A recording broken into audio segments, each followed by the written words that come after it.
Assalamualaikum warahmatullahi wabarakatuh. Nama saya Nur Irfanuddin Agustian dari kelas 11 IPA 5, nomor urut 26.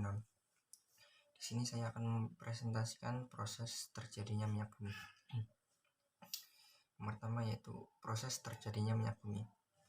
Minyak bumi terbentuk dari pelapukan berbagai macam sisa-sisa organisme seperti tumbuhan, hewan, dan jasad-jasad rainik yang sudah tertimbun dalam dasar lautan bersama lumpur-lumpur selama jutaan tahun lamanya. Lumpur tersebut akan berubah menjadi berbagai batuan sedimen yang berpori, sedangkan sisa-sisa organisme akan bergerak ke tempat yang tekanannya rendah dan terkumpul pada sebuah daerah perangkap, yaitu batuan gerak. Gas alam, minyak, dan air akan terakumulasi sebagai deposit minyak bumi. Pada rongga bagian atas ada gas alam, sedangkan cairan minyak yang mengambang di atas deposit air.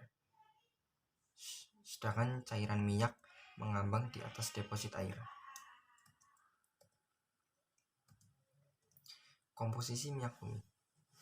Minyak bumi adalah campuran kompleks yang sebagian besar, sekitar 90% hingga 97%, terdiri dari senyawa hidrokarbon. Hidrokarbon yang terkandung dalam minyak bumi terutama adalah alkana, sedangkan sisanya adalah sikloalkana, alkena, alkuna, dan senyawa aromatik. Komponen kecil lainnya selain hidrokarbon adalah senyawa karbon yang mengandung oksigen, belerang, ataupun nitrogen. Gas alam sebagian besar terdiri dari alkana suhu rendah C1-C4 dengan metana sebagai komponen utamanya. Selain alkana juga terdapat gas lain seperti CO2, O2N2, H2S, ataupun gas mulia seperti helium dalam jumlah yang sangat sedikit. Proses pengolahan minyak bumi. Untuk memperoleh minyak bumi perlu dilakukan proses pengeboran. Minyak bumi yang ditemukan biasanya akan bercampur dengan gas alam. Minyak bumi yang telah dipisahkan dari gas alam berbentuk cairan kental hitam dan berbau disebut minyak mentah atau crude oil.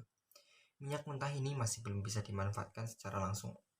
Oleh karena itu perlu dilakukan pemurnian atau refining dengan distilasi bertingkat. Prinsip distilasi ini adalah pemisahan komponen-komponen campuran berdasarkan perbedaan titik didih sehingga diperoleh kelompok-kelompok komponen dalam rentang titik didih tertentu yang disebut fraksi-fraksi. Fraksi minyak bumi dan manfaat minyak bumi. Berikut ini merupakan fraksi hidrokarbon dari minyak bumi dan manfaat minyak bumi untuk setiap fraksinya. Fraksi minyak bumi yaitu gas, jumlah atom C1-C4, titik didih kurang dari 20 derajat Celcius. Manfaat dari gas yaitu bahan bakar gas LPG dan bahan baku sintetis senyawa organik. Ether protelium, jumlah atom C5-C7, titik didih mencapai 30-90 derajat Celcius. Manfaat pelarut dan cairan pembersih. Bensin atau gasolin memiliki jumlah atom yaitu C5-C10, memiliki titik didih 40-180 derajat Celcius. Manfaat minyak bumi yaitu bahan bakar kendaraan bermotor. Nafta, jumlah atom C6-C10, titik didih 70-180 derajat Celcius. Manfaat yaitu bahan baku sintetis senyawa organik. Kerosin, memiliki jumlah atom yaitu C11-C14, titik didih 180-250 derajat Celcius. Manfaat yaitu sebagai bahan bakar jet dan bahan bakar kompor parafin. Minyak solar dan diesel, jumlah atom C15-C17, titik didih 250-300. Bahan bakar fungsi yaitu sebagai bahan bakar kendaraan bermesin, diesel, dan bahan bakar tungku di industri. Minyak pelumas memiliki jumlah atom yaitu C18-C20 dan titik didih 300-350 derajat Celcius. Manfaat dari minyak pelumas yaitu sebagai oil dan pelumas. Lilin memiliki jumlah atom C20 lebih dan memiliki titik didih 350 derajat Celcius lebih. Manfaat yaitu protelium jelly dan lilin parafin untuk membuat lilin, kertas berlapis lilin, lilin batik, dan bahan pangkilan seperti semir. Minyak bakar memiliki jumlah atom C20 lebih dan memiliki titik didih 350 lebih derajat Celcius. Fungsinya yaitu sebagai bahan bakar kapal, pemanas industri atau boiler plant, dan pembangkit listrik. Bitumen atau residu memiliki jumlah atom C40 lebih dan titik didih mencapai lebih dari 350 derajat Celcius. Berfungsi sebagai material aspal jalan dan atap bangunan. Bensin Bensin merupakan bahan bakar kendaraan bermotor yang memiliki peran penting.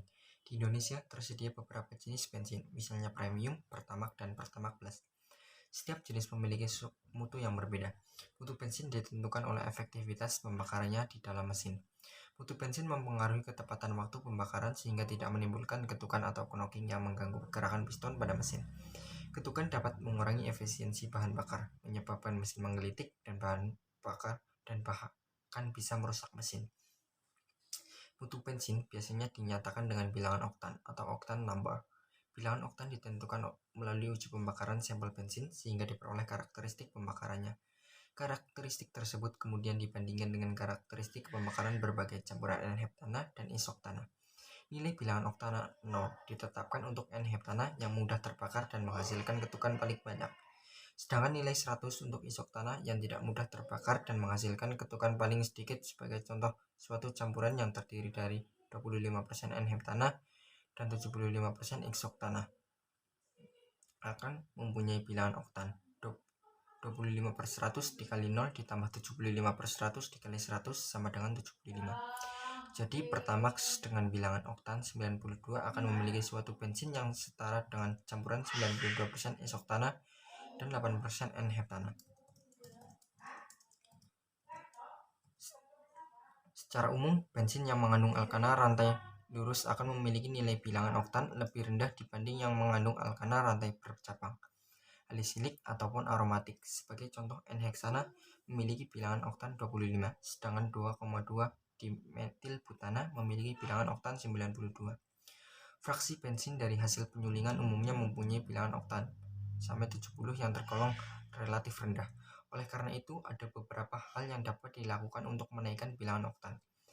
Yang pertama, mengubah hidrokarbon rantai lurus dalam fraksi menjadi hidrokarbon rantai bercabang melalui proses reforming.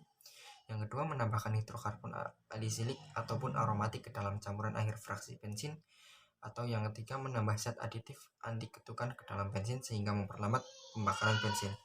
Zat anti ketukan yang dapat digunakan yaitu TEL dengan rumus kimia ppC2H5 4. Namun senyawa timbal PP ini merupakan racun yang dapat merusak otak, sehingga penggunaannya dilarang dan diganti dengan zat anti ketukan lainnya seperti MTBE, metil tetriatributylether ataupun etanol. Sekian dari saya, apabila ada kesalahan mohon dimaafkan. Wassalamualaikum warahmatullahi wabarakatuh.